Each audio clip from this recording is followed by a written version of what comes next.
got the CEO of Goldman Sachs saying, "Oh, Trop House," to a room full of graduates who are going to boo him off the stage for talking about AI because they're worried they're not even going to have The Joey Show. Morning, folks. Welcome to the Joey Show. I'm Joey Avery. We have a spectacular program for you today. It feels to me like we are at an inflection point. What does that mean? That's sexy lingo. People are turning on the machines. The revolt against the clankers may be nigh. We have seen how a lot of, an odd amount, like an extreme amount of commencement speakers went to college addresses and brought up AI and got booed to kingdom come. We're going to talk about why that is, where we're going, where it's going to leave us, and whether it's these fucking idiot boomer capitalist pigs or these woke communist insulated campus-dwelling libtards. We're gonna let you know who's wrong. We're gonna talk a little Trump Cuba, a little Trump corruption. We could just do a segment on that every week. But first, I wanna tell you guys a little bit about what's going on in the world. Okay, we're in the changing of the seasons. I'm in New York. I was walking around late last evening. The Knicks won an Eastern Conference Finals game. And it was a beautiful moment. There was a feeling in the air, and it wasn't just the humidity. It was warm, okay? I could feel it out there. But there's a feeling of excitement, a feeling of oh, we're in the center of something. This is the place to be. A little flicker, a little moment of connection, a moment of excitement, a moment of, dare I say, sexuality. It's sexy out there right now. People are trying to fuck each other. You can tell, you can feel it in the air.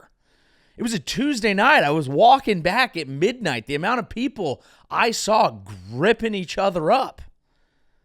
Something is in the air out there. And what was interesting to me is I had a very indoor day. An unfortunate day, a day where I was stressed out about this or that thing. You know, something that is interesting is I think that we spend our entire lives looking for the moment of calm. The moment where it's like, hey, I've finished my to-do list, we can chill. I've finally achieved what I want to achieve, we can chill. I finally got that person in my life that's going to make me feel at peace. We can chill. We're looking for that moment, and people look in the craziest places. People fuck around and have a kid, quit your job, change your life, move to Costa Rica, start playing acoustic guitar, wear a strange fedora, full brim hat, whatever. Whatever is your thing. I remember I spent the longest time when I had day jobs, right? Wasn't just the social media manager for my own comedy career my whole life. I would walk around. I was living in San Francisco at the time, and I'd be walking in either to my recruiting job or my sales job. I'd have my backpack. Inside my backpack, I'd have like a T-shirt with a graphic on it and a hat so that I could take off my, Banana Republic collared corporate bullshit shirt and just fucking throw on the backwards cap and a like Billabong shirt and be like, I'm a little fucking different than you guys. I'm going to an open mic.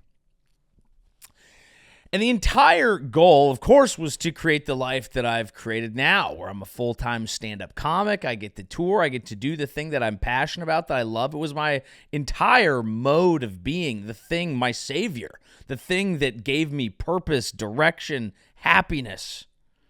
And I was always like, man, if I could just get the fuck out of this, I'll finally be happy. So I finally got out of sales, and then I got into marketing, and I was like, well, at least marketing is closer. This makes me a little bit happier. But then it was like, God, this having a day job is fucking horrible. And then finally I got to do full-time comedy, and I'm like, let's go. This feels good. But then all of a sudden the new thing comes in, and it's like, okay, are we moving tickets in Dallas this weekend? I'm in Dallas this weekend.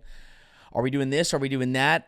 Okay, I'm in New York. Am I in at the cellar? Now I'm in at the cellar. Oh, that's exciting. Wait, how many spots did I get? And what's interesting is that the further that you move along in achievement, in the realization of your dreams, sometimes the more anxiety you feel. You may feel more connected. You may feel more locked in. But there's this anxiety, this concern of, well, what if now the thing that I have is going to go away? This thing that I wanted, okay, I finally am in at this place. What if they don't like me? And then, okay, oh, I finally got my person. I'm with this person. What if I fuck something up? And then it almost causes you to behave in more erratic fashion if you're not paying attention to it.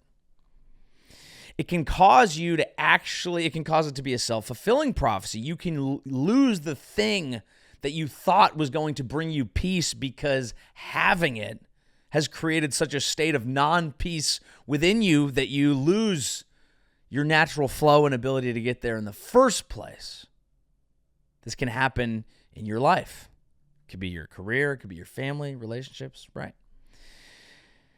And I think that's an interesting concept as we watch what is happening in our country with the direction we're sliding. Are we a powerful empire or are we not? Are people saying we aren't? Let's invade Cuba. Fuck them. Let's invade Cuba. Fuck them. Billionaires, I mean, there's this fight back and forth going on between Elon Musk and Sam Altman over OpenAI. And it's like, dude, the people who have the most power are somehow the most insecure motherfuckers I've seen in my entire life. Can someone chill out, sit on a beach, have a fucking beer, have a Ridge Stripe. It's beer. Hooray, beer. Yeah, bomba clot. Maybe one of the most comfortable amongst us is Chet Hanks, and we've talked about him plenty. Is a white boy summer coming? Feel it.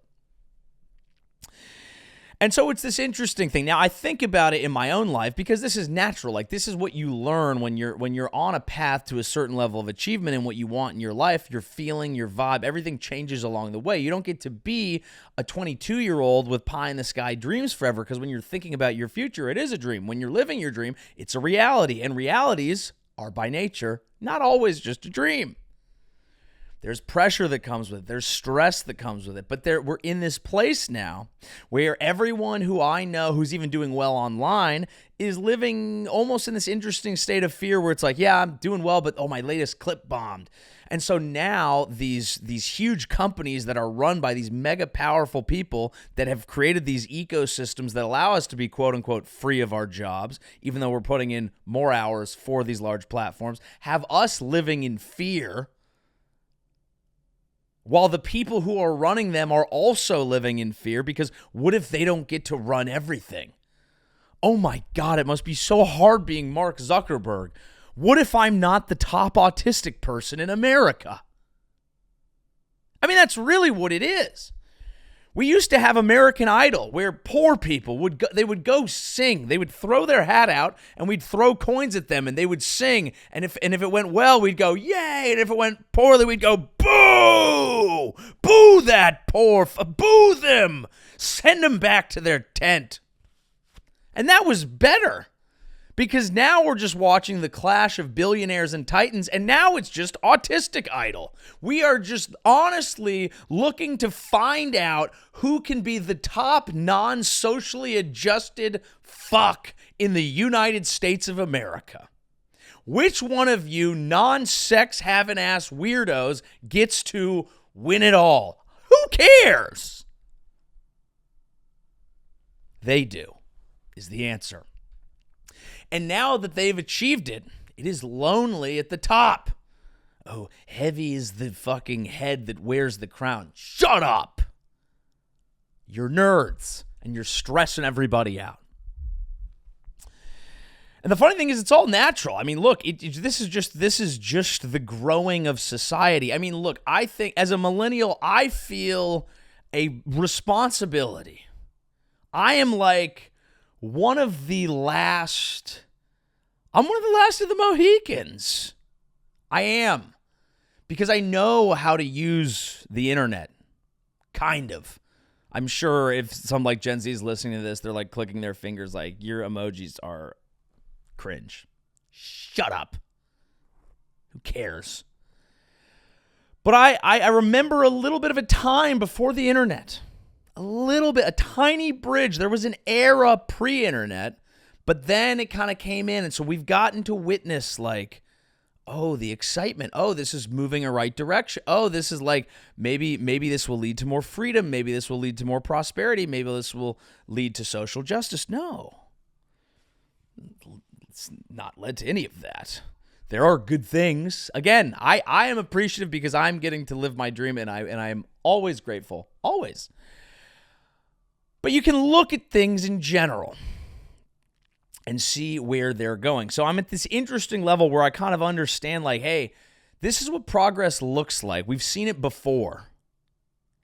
And you do need to make sure that you don't end up being the type of person who just resists things and is like, oh, who cares? Oh, I'm not doing any of that. I'm not doing any of it. And then the world moves past you, and then you're just alone and bitter on a bar stool bitching about everything.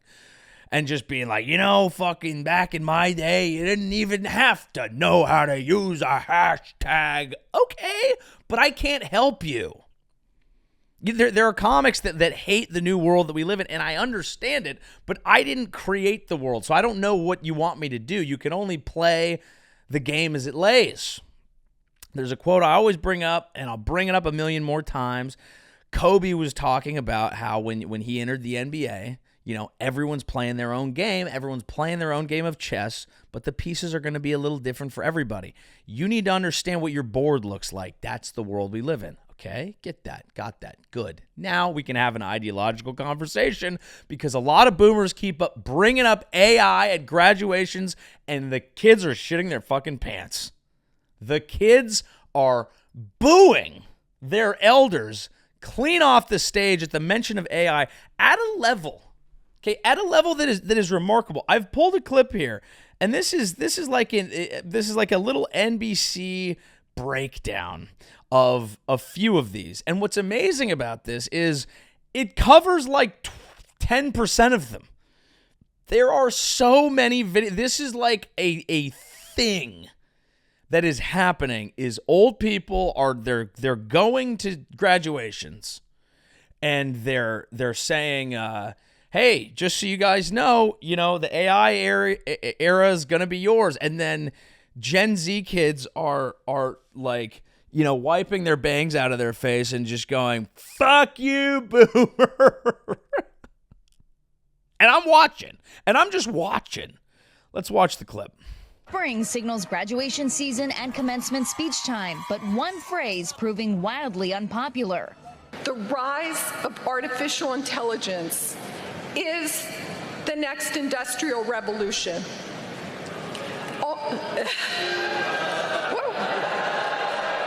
From a tech business executive to a music industry titan, AI clearly striking a sore spot. AI is rewriting production as we sit here. Deal with it. Like I said, it's a tool. At the University of Arizona, former Google CEO Eric Schmidt faced loud jeers on the topic. The question is whether you will help shape artificial intelligence. We do not know. The speaker choice was controversial from the get-go. Some students launching a petition to replace Schmidt in part because he's been accused of rape and sexual assault by a former girlfriend in a lawsuit currently under arbitration. NBC News has reached out to Schmidt for comment but have not heard back, but he has denied the allegations in the past. Well, AI is going to touch everything else as well. So is Whatever path you choose, AI will become part of how... When it comes to artificial intelligence and Gen Z, more than half say they use it regularly, according to a recent survey. But a third say the tech makes them feel angry, and nearly half say the risks of AI in the workforce outweigh the benefits. If you'd let me make this point, please. A workforce wary of what lies ahead. Valerie Castro, NBC News. Well, that was something right there. And that's just the beginning of it. There are so many more examples of it. Now, there's a statistic in there that they threw in at the end that I find to be a very important part of this conversation, which is it comes up and we all boo it.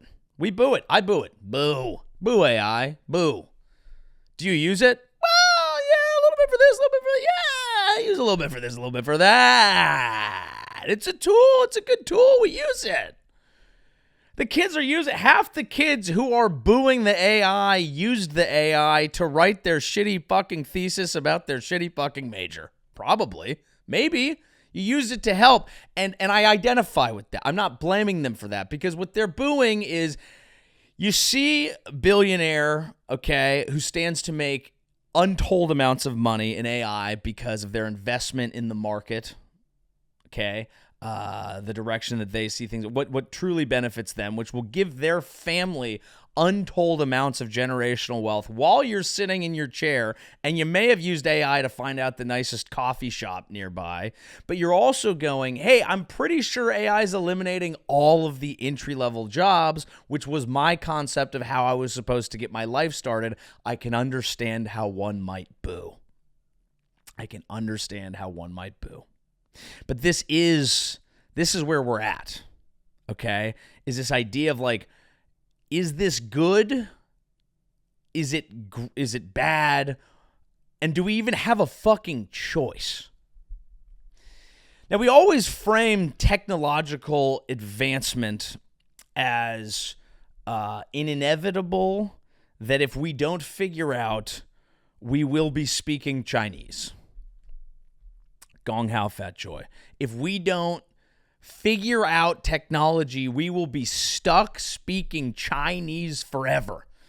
And so there's this interesting tension where the kids probably use AI more than the boomers.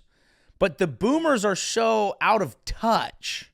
The billionaires who were asked to speak are so out of touch. The executives are so out of touch that they're trotting it in like, hey, this is like kind of what's going to happen. It's going to whirl. And then they boo. And the first lady was like, whoa, what? I thought you guys were going to like that. They don't know what's going on. And that's the divide, is that people who are heavily invested and involved in the economy, who have capital in it, who understand markets, realize that right now our economy is basically fucked without AI. And if our economy is fucked, that's bad for everybody. So we should keep that going. Yes, makes sense. But then a lot of other people are going, are you throwing my entire future out while making millions more dollars while I can't make shit? Oh. And then on top of that, what we have all realized as we live increasingly in a more digital space is that the more time we spend with the bots, the angrier we become. The more fucked things are. I was just today having a chat with one of the computers, and I was not happy with it. I had 2 chats with computers today. I did. I had one was with the United Bot. That's my op. It's my op. I don't like that bot. That bot does not recognize my status as a 1K member. And that bot was telling me there are things I couldn't do that I have not sat my ass on fucking Boeings for as many hours as I have, risking life and limb to get a free bag. To have a bot disrespect my status. I said, talk to an agent. And I talked to Nikki, and she sorted me out right away. Thank you, Nikki. And I felt better, but the bot made me mad. The bots don't understand. The bots lie to you. People treat AI like it's an oracle. It hallucinates. It makes things up. It lies. But also, I talked to the other bot. And I was like, hey, I'm thinking about doing an episode about how AI is ruining everything. And it was like, that's a great idea. I was like, thank you, bot. You are my friend. And this is where we are, is we're in this showdown, a cultural showdown, a technological showdown, a showdown over what the future is supposed to look like. And it is an important time. And so I think it's important to understand that it can be both things.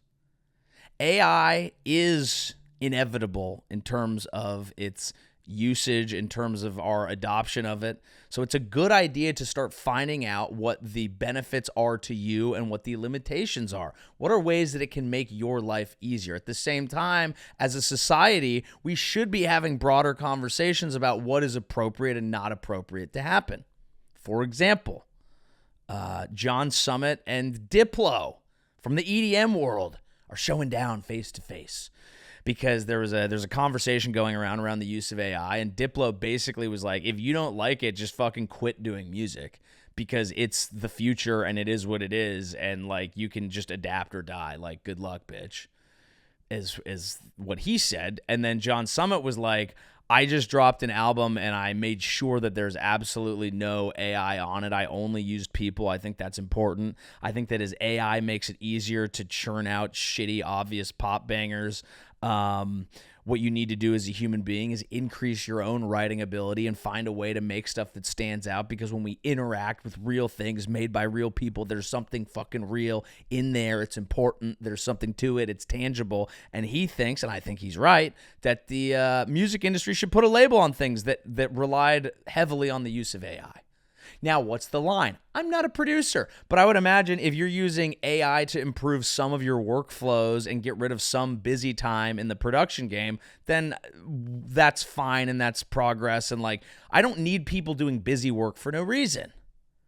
But if you have a song that was fully produced by AI and then you sang on top of it, you need a label, bitch. You need a label.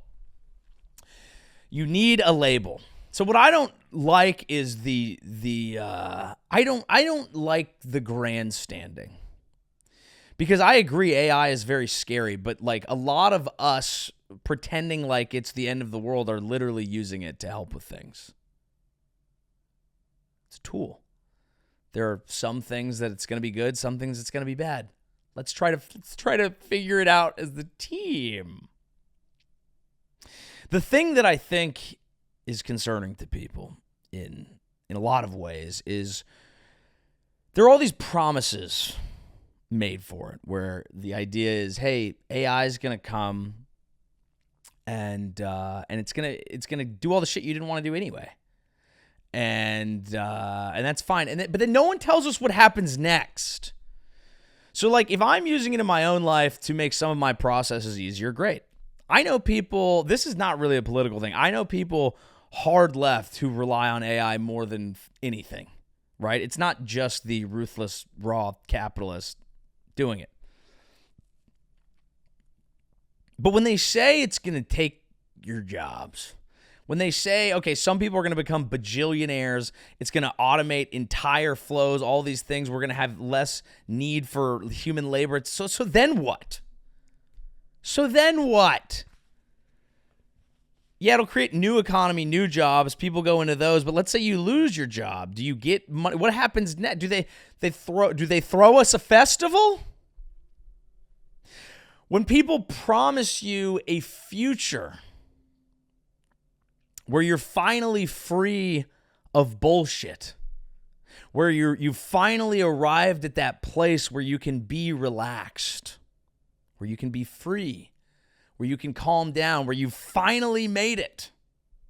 What did we talk about at the beginning of this episode? Just know, new stresses will remain there. New stresses will remain. When they promise you a future where you don't have to do any of the bullshit, just know there's a fresh new pile of bullshit waiting for you. And by the way, if they got rid of the job that you didn't really like, what are you actually doing with your life? And what do you do with your need to create, to produce, to be a fucking competent, self-sustaining human? What do you do with all of that? No one's talking about those things. And that's why they're getting fucking booed off the stage, and they're surprised. Because like, wait, I thought this was good. We're boomers. We just caught up to technology. We just caught up to the idea that social media means you can post fun skits and cat videos. I thought you guys liked cat videos. Why don't you like the AI? There's confusion. And I love that it's funny that this is where we've gotten, is the new, everyone's like, you can't even go on a college campus and say retard anymore. And now the new woke is like, isn't AI good? And people are like, fuck you. The new college, snowflake is actually a pretty complex economic, technological conversation that we're having. So maybe that's progress.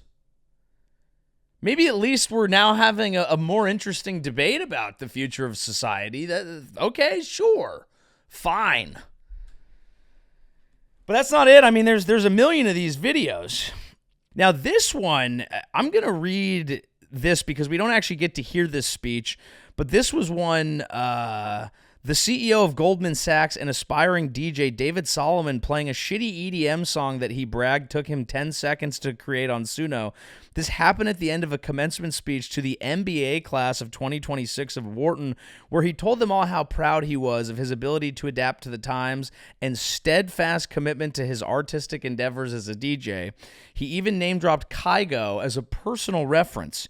Here's the abridged version of his message: fuck art, make money, art is a hobby, art can be made in 10 seconds, but the graduates here are doing real work. Let's listen to this banger.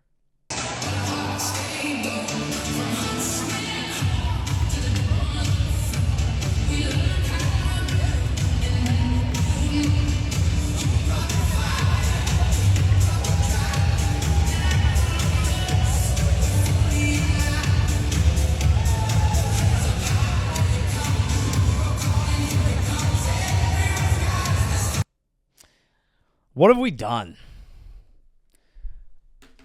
What have we done? It's, you know, when I was growing up, we'd sit at the dinner table, and there'd be a lull, and I would go to pull out my phone, and my parents would freak the fuck out.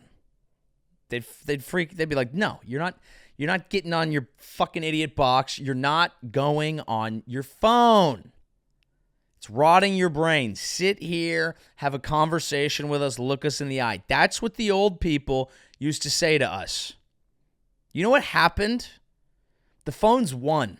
Have you seen old people and phones now? They're wandering around. They got an iPad 2 inches in front of their fucking face at all times. They have no idea what's an AI video and what's not. They're just sharing it because they saw a goddamn animal being nice to another animal. And now we've unleashed... They created technology that got us addicted, that made it popular, that got them addicted, and now they're out here using AI to make EDM songs to play at a graduation. Okay, they're even ruining electronic dance music, which is where us millennials used to go to have a little peace and quiet and MDMA in our system. Okay, because we were like, it's all about love. It's all going to be about love. And now you got the CEO of Goldman Sachs saying, "Oh, Trop House, to a room full of graduates who are going to boo him off the stage for talking about AI because they're worried they're not even going to have fucking jobs. It's gone so far. Who let the boomers out to speak at everyone's graduation about the wonders of technology to kids who don't see it but understand it better? What is this doom spiral? The opportunity, I feel like maybe it was my generation. We were at this cusp of like, maybe like we can escape. Because like for the longest, you know, generations ago, it was you just had to fucking go to the steel mill and eat beans out of a can. And that was it. And you just came inside of a lady and you had children right away and you had beans out of a can and you ate your lunch on top of a skyscraper and they took one picture and that was your life. And that was it. And you went to war for a little bit and that was your chance to travel. And then came back and there was a booming economy, you know, okay, well now you get the house and you get the family, and then they had kids and those kids were like, maybe I'll start my own business. Maybe I'll do my own thing. Okay. And then our generation came around. And it was like, dude, maybe we could be creative. There's these new tools online and we could be creative and we don't even have to just be a famous Hollywood person. We could make art ourselves and put it out to the people. And now we can put art out to everyone. And it's this beautiful new world where we can share art and people can consume it. And now we can all be creatives. And now all of a sudden we've created automated ways to create everything. So we're all just looking at machines of shit that was made by other machines that's fake. And then everyone's like, I don't feel so good. And then this fucking guy is playing a Kygo ripoff at an MBA graduation being like, but at least you guys are going to sell stocks. And people are like, huh?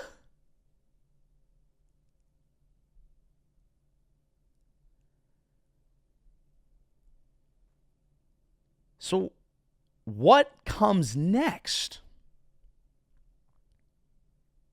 What comes after that? Well, the answer has to be something, surely, right? There's got to be something. There's got to be something that feels good, and it is.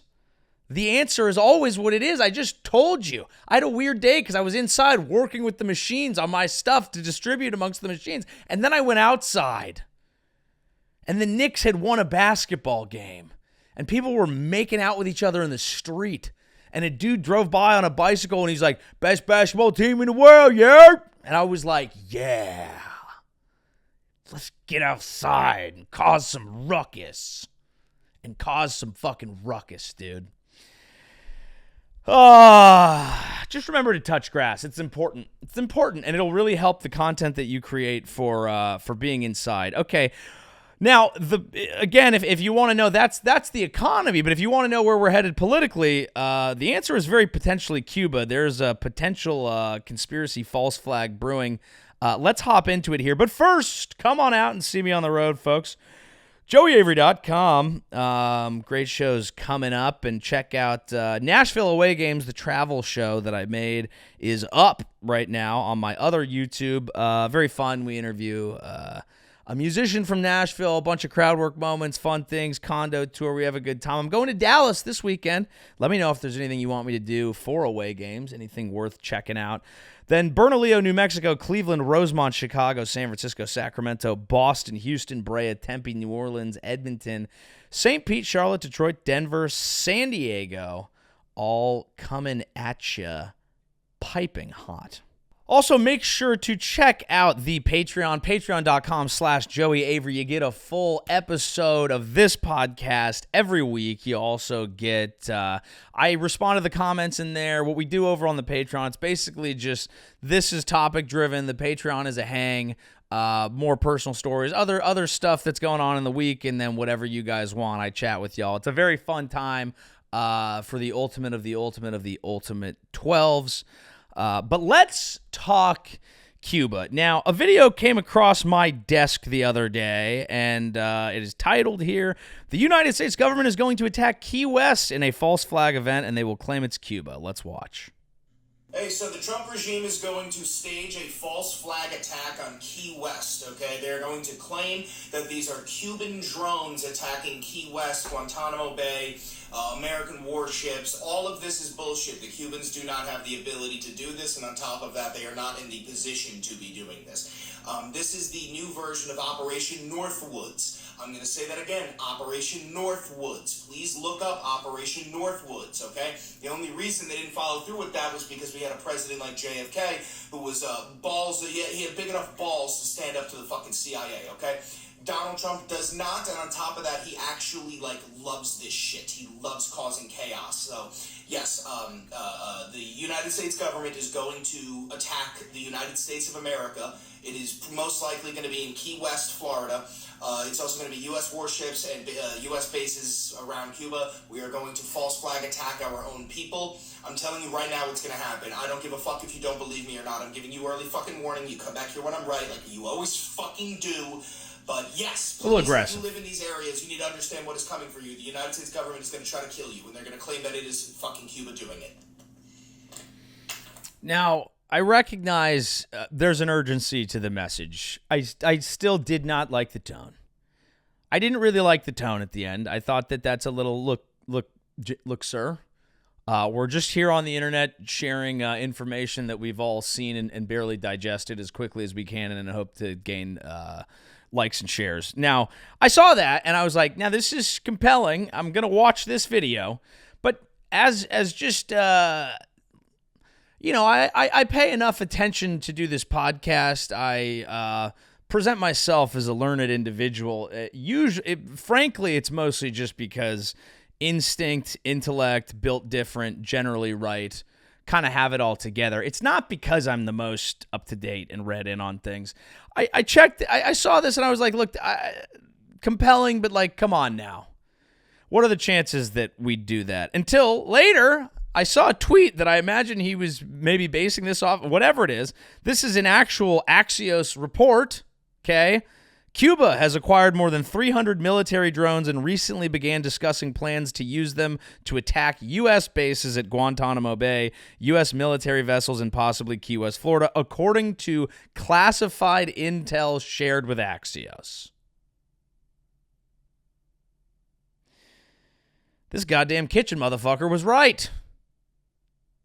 So someone at the Pentagon is leaking classified intel to Axios. Hey, just so you guys know, we found out Cuba, who Trump has been openly saying out loud because he's incapable of anything else in his current age, he's going to attack next, is like, yeah, let's get some drones and just attack Key West so that we are like the concept here that are is this, do they actually think this propaganda still works?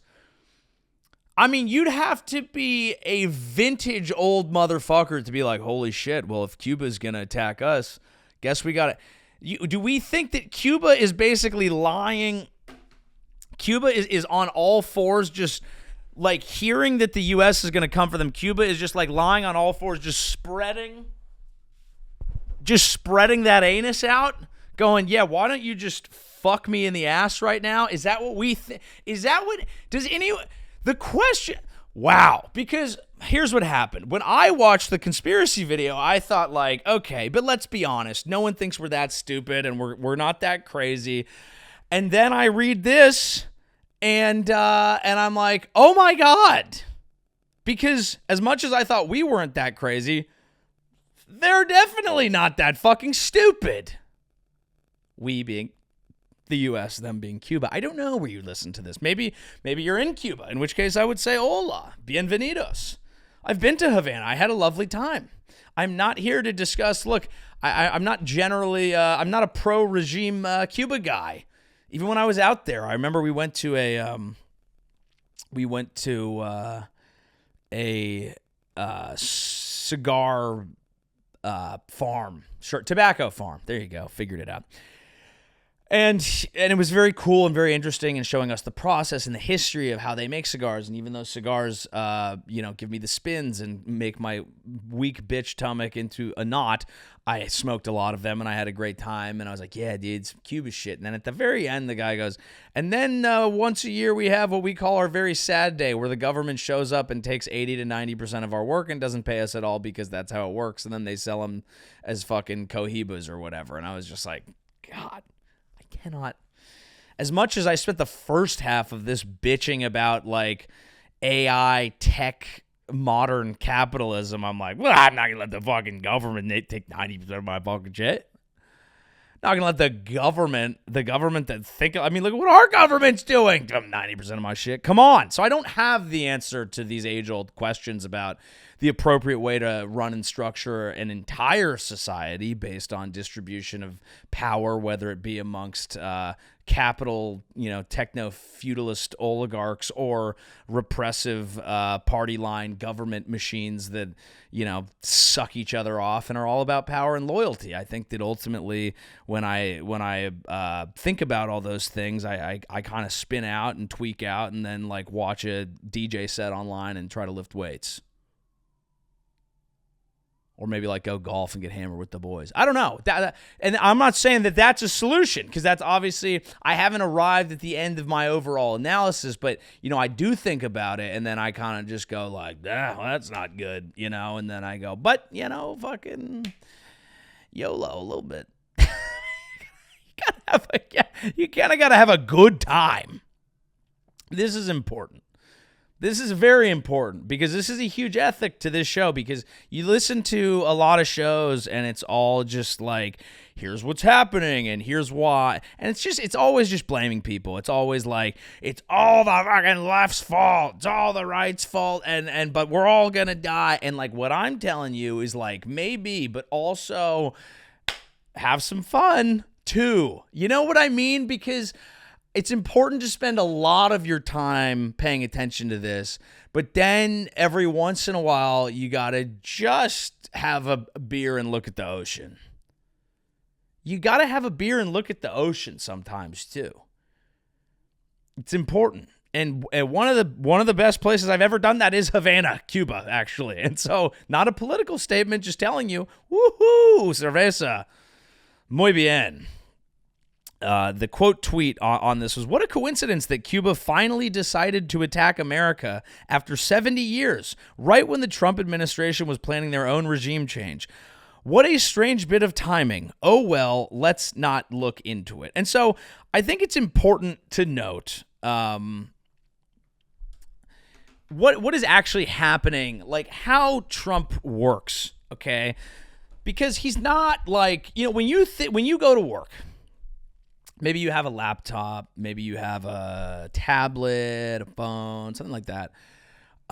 Maybe you have something cool. Maybe you have something cool and unique that I've never really even heard of. Maybe you're up on that Palm Pilot. What you doing with that stylus? What a reference. I just OD'd on Unk. What Trump does is he sits in a room, okay, and he watches the news. And as has been said, I've spoken with people who work within the White House, and like ultimately, if he's getting ready for an interview and there's hair and makeup, like the main thing with Trump is like you have to wheel a TV in because he wants to be watching the TV that is talking about him at all times. Everything has to be what is about him. The reports that they give to him, people have learned you have to like reframe everything in things that are about him and nice to him and put his name big, or he doesn't read them. He's not going to read a balanced assessment that's like, here are the benefits and drawbacks to military force in Cuba. What has happened is people who have worked around this addled brain, old narcissist, have found out that what you have to do is just say what you want in ways that make him think it's what he want. That's it. So he like wakes up in the morning after tweeting random shit at 5 a.m., and people come in and he has a meeting and they just walk in and they just present options. And they present them in whatever way they feel like gives them the outcome they want. Because they know he's not paying attention to the details. So if you walk in, and there are people, Marco Rubio is one of them, his life's goal is to overthrow the current regime in Cuba, which again, a lot of many people involved in Cuba would like. I'm not going to make my analysis on Cuba. I'm just going to tell you why we're doing shit that seems like it might not have our best interest in mind at all. If you walk in to Trump and you just basically say like, we have options in Cuba, and people see that Donald Trump could be the great liberator of Cuba and lead to a new era of Cuban prosperity. And we could do that in 2 to 3 days. Then he just goes like, okay. And they just present him. They walk in with like a plate, like a multiple choice of like, here's what you should do. And then he just like does it. So it's this is what happened with Iran. People just came in and they were like, hey man, this is going to be easy. It's going to take 2 days. The Iranians want it. You can see them tweeting. They're rising up. You do this, bing, bang, boom. You make a bomb go crazy. And then all of a sudden Trump freed Iran. And then you can actually be one of the greatest people of all time.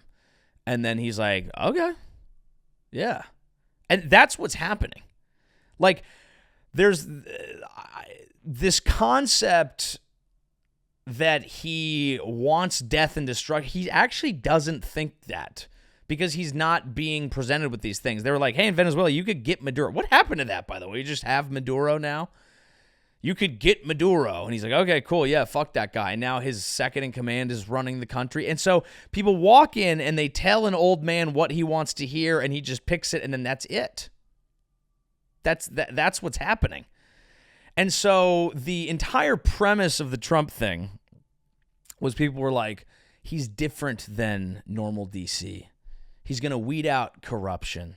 He's going to not cause any more new wars. He's going to fight the deep state. And what has actually happened is the worst possible case scenario on every single one of those fronts. Because now he's just an old man that the CIA can come in and be like, we're going to do this. And he's like, fucking sick. Put my name on it. That's it. oh yeah, we'll drain the swamp. He is literally the most corrupt president in the history of the United States, and there's not even a close second. There's not even a close second. And every time you bring that up, people online are like, I'm pretty sure, like I saw a comment on one of my videos and it was like, I'm pretty sure he's owed this based on how much money it cost his family to run both times and what the government tried to do to him. And it's like, oh my God.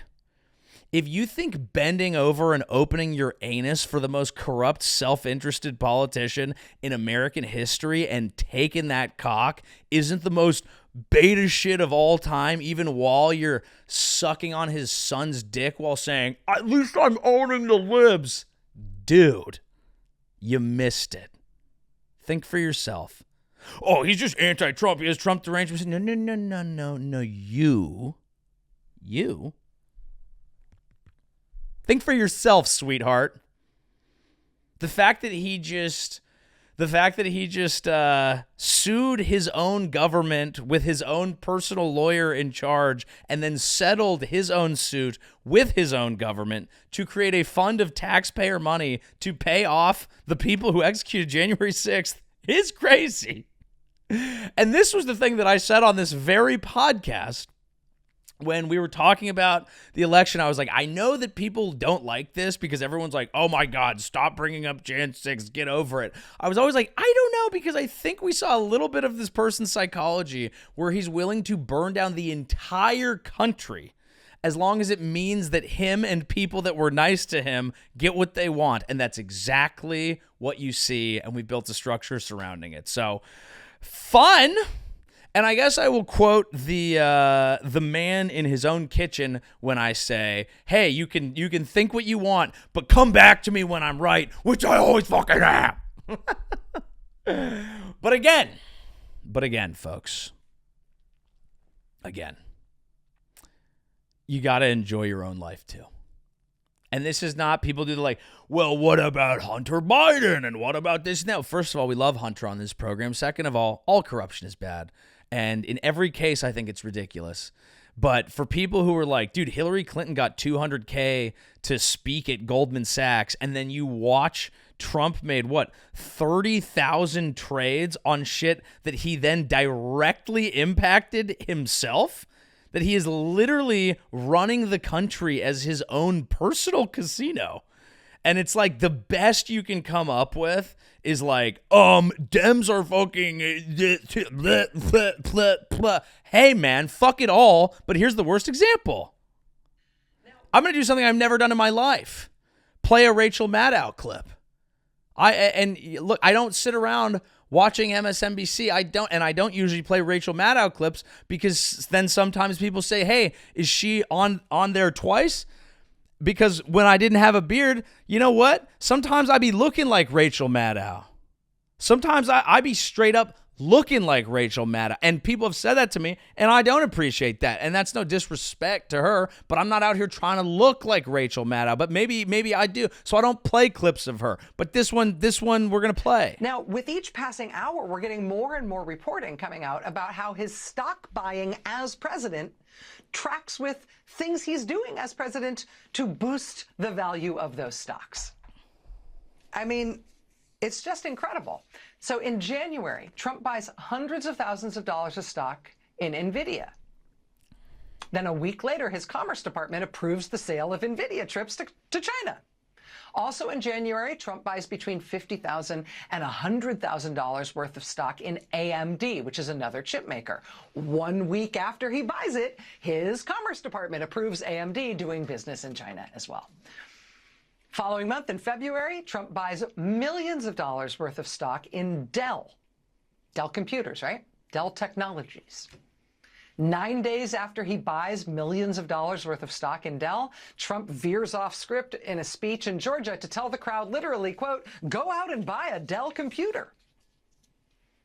Then in March, he buys up a whole bunch of stock in a company called Thermo Fisher. Repeated purchases of Thermo Fisher. Judd Legum at Popular Information reports that Trump repeatedly buys up Thermo Fisher stock And then he goes and visits Thermo Fisher on a presidential visit. And on this presidential visit to Thermo Fisher, he praises the company repeatedly as an incredible company. He says, as president, that he wants other pharmaceutical companies to start working with Thermo Fisher. He buys their stock, and then he goes out and boosts the company as president. Judd Legum also notes that that same day, March 11th, same day as the Thermo Fisher visit, that same day, Trump bought hundreds of thousands of dollars of stock in Apple. And then that same day he bought the stock, he did another event where he singled out Apple. And Apple CEO... Guys, I'm halfway through the clip. I mean, there's like, the thing is that this clip could go on for 30 minutes. You get the point. You don't need more examples.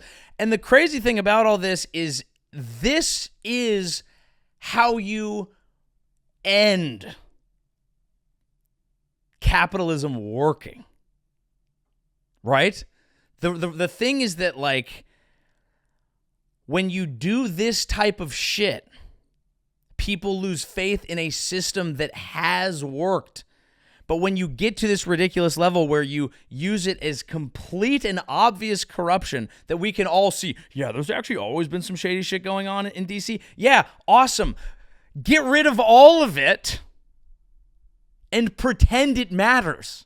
Don't just excuse it, because when you see this, it makes people want to burn it all down. When you see this, it makes people go, fuck this, fuck that. But AI is the thing that's keeping, fuck that. That's why you're getting booed off stage at every speech, because people are looking at what appears to be people just looting the late stages of something that's not going to work, throwing it in their pockets and fucking bouncing. And when that happens, that's how you get people so pissed off that they end up ruining a system that would have probably worked better for them and putting something else in place. Now, I'm not saying we're close to that, but I'm just saying, if you think the biggest problem in the world is the fact that Cuba is fucking communist and you're going to go attack them, don't fucking do this shit, or people are going to go ape shit here. Ape shit here. And I don't want that, because I think as much as there are problems with this and problems with that, as people always say, it's a shitty system, but it's the best one we got, and it allows for freedom, and like maybe there should be more of a safety net. And like, I'm not an expert in any of this. I'm not an expert in political theory, but I certainly am an expert in how people feel when they see shit that makes them go crazy. And you'd think people that wrote in on the MAGA movement would understand that, because even though I think that if you bought into that after looking at Trump's obvious history of who he is as a person, you are an idiot, but it's okay. We're all idiots sometimes. At least the point was the opposite of this. And when you embrace this, you have more people who want Cuba here than freedom there. And I think that's bad. So I think we need oversight. I think we need to bring back all the boring parts of the system that were supposed to keep this bullshit from happening. All the details Trump doesn't like. That's the stuff that needs to come back. And if it doesn't, then getting booed for AI at a grad speech is going to be the least of our worries as we try to push forward as a society. But again, if you want to feel better about things for a little bit, because it is a long ride, it is a long week, it is a long life, make sure to get out there and have a little bit of fun along the way, folks. Get out there and have some fun along the way. Get out there, crush a beer, sit on a fucking beach. Red Stripe, it's beer. Hooray, beer. I'll see you over on the Patreon, folks. Patreon.com/Joey Avery. Everyone else, I will see you next week. This has been The Joey Show. I'm Joey Avery. Good night. Thank God I have a podcast.